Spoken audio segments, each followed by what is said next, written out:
Welcome back, everybody. It's 7:55. May is National Foster Care Month. It's a time designated to raise awareness about what foster parents do and why they're needed. Now, according to the statistics just released in March, there are about 19,000 children in out-of-home care with Florida, with nearly 1,100 right here in the First Coast. When we say out-of-home foster care, we meaning with relatives or with foster parents, right, Jim? That's correct. Okay. They could be with relatives who are also foster parents. You know, May is a great month for foster parent, not only because of it's awareness month, but it's near Mother's Day, it's near Father's Day.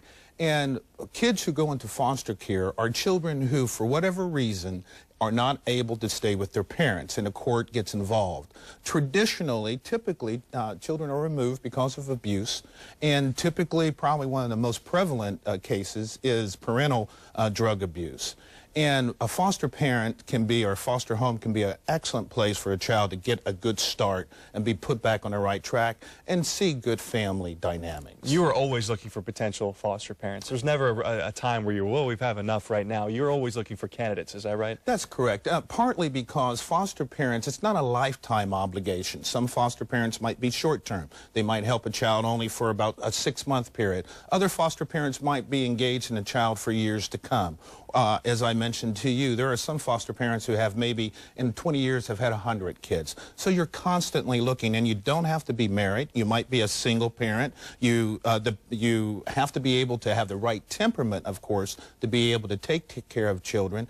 And you need to be able to go through some training and background screening in order to make sure that it is the type of thing in which you want to do. Now, there are two types, traditional and specialized. Can you talk about the differences? Yes. Traditional foster parents mean that children have to be removed to their home, perhaps for some immediate traumatic event. The specialized is more acute issues. Children have typically been abused, severely abused, to the point that they need specialized care. And both of those require training, 20 hours usually for your traditional parents and 30 hours or more for more specialized parents. And you were a foster parent. We've been a foster parent. We've had kids into our home.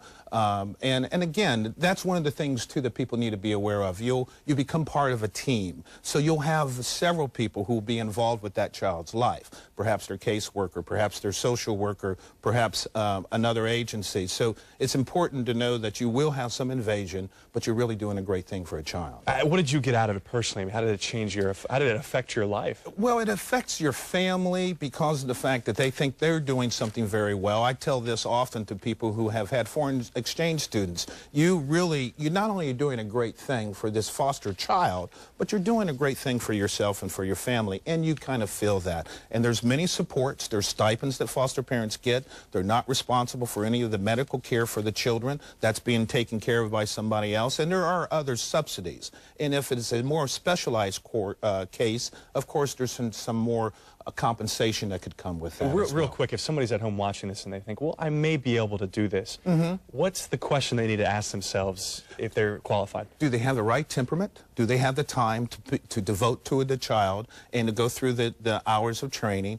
And are they committed? Those are really some of the good things. Now, they can get there are great agencies here, Daniel, Children's Home Society, FSS, all which provide training. If you really want to get a phone number right away, you can contact the United Way number at 211, and of course we'll have phone numbers on our website. Right. Jim Clark, CEO and President Daniel, thank you so much, Thank Jim. you. Next hour, the morning show.